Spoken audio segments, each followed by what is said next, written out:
Dokunma. Senin yüzünden bir tek sen ikna edebilirdin onu. Vazgeçirebilirdin. قسمت اول سریال شهرزاد ترکی پخش شد و کارگردان ترکیه سنگ تموم گذاشته. حتی رابطه فرهاد و شهرزاد خیلی عاشقانه تره. قسمت اول این سریال رو با من همراه باشید، با سلبریت سودا همراه باشید.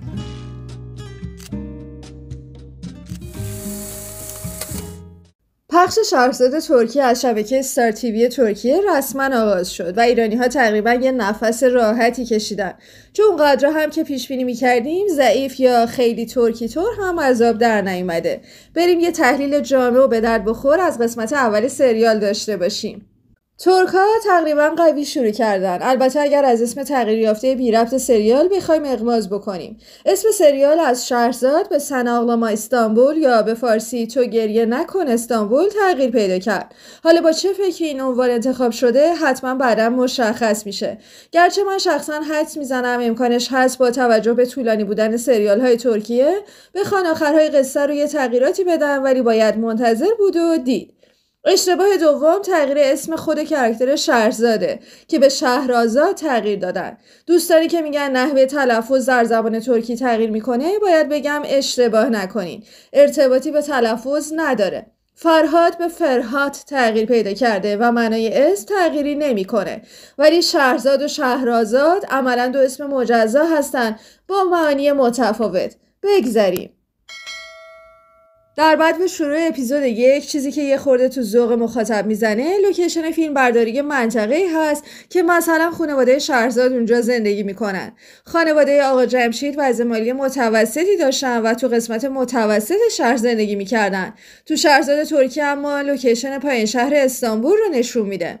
هممون از قبل میدونستیم که این سریال در ورژن ترکیش یه خلأ بزرگ خواهد داشت، اونم موسیقی و آهنگی که با سریال شهرزاد عجین شده، یعنی صدای جناب محسن چاوشی عزیز. درسته که به هیچ عنوان با هیچ خواننده ترکی نمیشه این فقدان رو جبران کرد، ولی ترک‌ها هوشمندانه عمل کردن و اپیزود رو با صدای یکی از قدیمی ترین و اصیل ترین خواننده های ترکی یعنی بلقیس özdener شروع کردن که به نظرم خیلی زیباست. Kuşlar gibi ikimiz bir yuva kuralım. کاراکترهای آقا جمشید و پروین خانم پدر و مادر شهرزاد که خوشبختانه با همون اسامی خودشون هستن وارد سریال میشن و میشه گفت که از لحاظ چهره و میمیک و بادی لنگویج به شخصیت‌های ورژن ایرانی نزدیک هستن. فقط در پدر شهرزاد ترکی عصبانیت پدرانه بیشتری دیده میشه. لوکیشن خونه شهرزاد هم نه به زیبایی خونه ایرانی، ولی میشه گفت خونه گرم و متوسط و زیبایی هست. یه مورد قابل توجه که مخاطب‌های جزئی بین حتما اون رو تشخیص میدن تفاوت شخصیتی کاراکتر شهرزاد ترکی با ایرانی هست.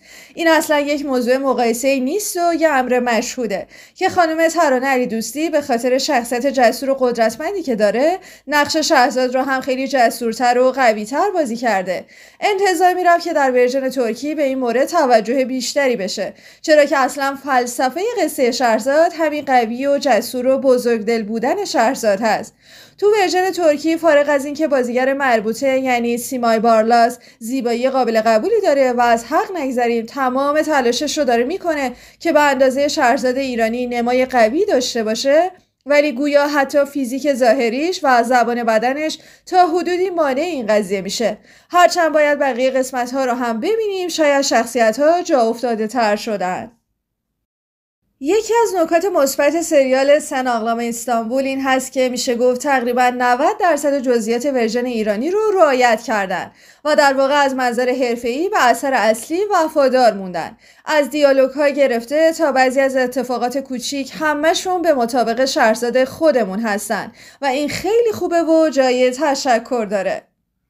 سریال روال استانداردش رو طی میکنه و به عمارت بزرگ آقا میرسه. در نظر اول عمارت ترکی زیباتر و مدرنتر هست، بله، در حالی که عمارت بزرگ آقای ایرانی با شکوهتر و اصیلتر، ولی میشه گفت هر کدوم زیبایی خودشون رو دارن. یکی از مهمترین ها کاراکتر بزرگ آقا هست با بازی یکی از بهترین و قدیمی ترین بازیگران ترکیه یعنی تامر لوند. انصافا بازیگر قدری هست و به اندازه جناب علی نصیریان عزیز با تجربه. در اپیزود اول اون ابهت و جذابیت و البته رفتار دیکتاتورگونه‌ای که انتظار داشتیم رو میتونیم از بزرگاقا ببینیم. اسم این کاراکتر هم تغییر پیدا نکرده خوشبختانه و فقط به ترکی ترجمه شده، یعنی بویوک بی. در سکانس های بعدی دقیقاً طبق زمانبندی سریال اصلی قباد و شیرین وارد میشن. البته که با دیدن چهره قباد همه ناخودآگاه با شهاب حسینی مقایسش میکنن و ناامید میشن، ولی باید بگم بازیگر قباد یعنی اسماعیل حاج اغلو یکی از بهترین های ترکیه است و اگر فرصت بدیم مطمئنا بازی درخشانی ازش خواهیم دید. ظاهر بازیگر نقش شیرین یعنی پورجو جاورار برخلاف پریناز ایزدیار ما بور و چشم‌رنگی هست که تا حدودی ارتباط بیننده باهاش سخت میشه. اون هم تماما داره تلاشش رو میکنه که شیرین عصبی، مغرور، نازپرورده و شکست خورده در عشق قصه رو خوب به تصویر بکشه. البته موفق هم هست. فقط کمی به نظر میاد ابهتی که در کلام و صدای پریناز ایزدیار بود رو نداره. حالا برسیم به اصل ماجرا، یعنی فرهاد و شهرزاد قصه. فرهاد با هنرنمایی آیتا شاشما، چهره بور و چشمای روشن، نزدیکی ظاهری زیادی به فرهاد ایرانی داره و به نظر من از پس نقشش هم خیلی خوب بر اومده. یکی از نقاط مثبت و برتری ورژن ترکی به ورژن ایرانی تا به اینجای کار در نشون دادن رابطه بین فرهاد و شهرزاده که ابعاد دیگه‌ای رو هم بهش اضافه کردن، مثل لحظه هایی که با هم به گردش میرن یا دوچرخه سواری میکنن و به نظرم به زیبایی سریال اضافه کرده و کار هوشمندانه‌ای بوده. یک چیز جالب این که نزدیکی فیزیکی بین شهرزاد و فرهاد طبق چیزی که تو اپیزود اول میبینیم محدود و اصطلاحاً مراعاتی هست. شاید کارگردان تصمیم گرفته سریال رو از منظر ارتباطات جنسی خیلی به سمت ترکی شدن پیش نبره. حتی لوکیشن کافه نادری به عنوان میادگاه شهرزاد و فرهاد هم تو ورژن ترکی و همون زیبایی هست، البته با یک اسم دیگه. ولی یکی دیگه از فقدانهای سریال از بابت مرغ آمین معروفی هست که فرهاد به شهرزاد هدیه میده. تو ورژن ترکی این قسمت وجود نداره. البته چون نیما یوشیجی وجود نداره پس مرغ آمینی هم نمیتونه باشه، گرچه فرهاد از شاعرهای معروف ترکی در زمانه خودشون اسم میبره. یکی از محوری ترین و ماندگارترین کاراکترهای قصه شهرزاد آقا هاشم پدر فرهاد بود که بازی درخشانی از جناب مهدی سلطانی عزیز دیدیم. در ورژن ترکی شاید از لحاظ ظاهری بازیگر نقش آقا هاشم که با همین اسم است خیلی برای مخاطب رضایت بخش نباشه، ولی جالبه که از منظر عاطفی همون حس رو القا میکنه. بازیگر به خوبی از پس این نقش که یک مرد لوتی صفت مهربان و در عین حال با ابهت هست بر اومده. بازیگر مرضیه خانم هم نقش قابل قبولی به عنوان مادر فرهاد ارائه میده، فقط اینکه اسم نقش از مرضیه به مهباره تغییر پیدا کرده. یکی از سکانس‌های جالبی که به ورژن ترکی اضافه شده کودکی فرهاد و شهرزاده که نشون میده این دو نفر از بچگی همبازی بودن و با همدیگه بزرگ شدن. خواهر بزرگ دلنازک ولی حسود شهرزاد یعنی همیرا هم با بازی پنار چالار در این سریال کاملا حس همون همیرای ایرانی رو به مخاطب میده، به همون اندازه پیگیر کارهای شهرزاد و حسادت خواهرانش. ولی نقش سیمین تا حدودی کم رنگتر هست و نسبت به ورژن ایرانی صمیمیت کمتری بین شهرزاد و سیمین دیده میشه. همونطور که قبلا اشاره کردم کارگردان به طرز برازنده‌ای به جزئیات سریال ایرانی وفادار مونده و حس خوبی به مخاطب القا میکنه. مثلا استایل های شیک شیرین تو ورژن ترکی هم کاملا مشهوده و یا حتی صحنه‌ای که قبا سهوا نمکدون از دستش میفته و باز هم عتاب خطاب های بزرگ آقا. یکی دیگه از صحنه هایی که کارگردان ترکی اضافه کاری داشته برگزاری جلسه دادگاه برای جرمی هست که فرهاد مرتکب شده، چیزی که تو شهرزاد ایرانی نداشتیم. حتی در ورژن ترکی صحنه قبل از اجرای اعدام فرهاد سکانس جالبی هست. شهرزاد جلوی در زندان میره و میخواد فرهاد رو ببینه ولی نگهبان مانع میشه. در عوض یک نامه خداحافظی عاشقانه از فرهاد به شهرزاد میدن که به نظرم این صحنه به درستی به سریال اضافه شده و به زیبایی اون افزوده.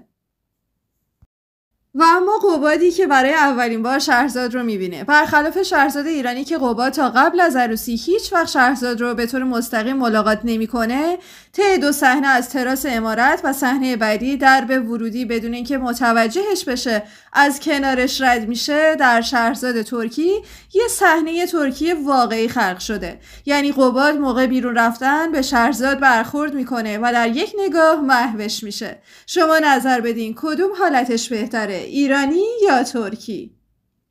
شهرزاد قصه همیشه حرف حق رو میزنه و از کسی هم ابایی نداره. تو ورژن ترکی همین مورد به وضوح مشخصه. البته باز هم جا داره تکرار کنم که فرق مشخصی هست در قدرت کلام و جسارت شهرزاد ایرانی و ترکی، ولی در کل قابل قبوله. Çünkü çok büyüksünüz değil mi? Ama bu size sıradan insanların acısını küçümseme hakkı vermez. Sizin baktığınız yerden... و در انتها باید بگم که همونطور که میدونید تلویزیون ترکیه عادت به سریال کوتاه مدت نداره و هر اپیزود حداقل باید 2 ساعت طول بکشه و خب شهرزاد ترکی هم از این قاعده مستثنا نیست. به همین خاطر قسمت اول ترکیبی شده از قسمت اول شهرزاد ایرانی به اضافه قسمت دوم تا حدود نیمه. خب این هم از ویدیوی ویژه و به خصوص امشب ما. نظرتون رو حتما راجع به قسمت اول سریال شهرزاد ترکی برامون بنویسید. متشکرم که همراهمون هستید. مراقب خودتون خیلی باشید. خداحافظ.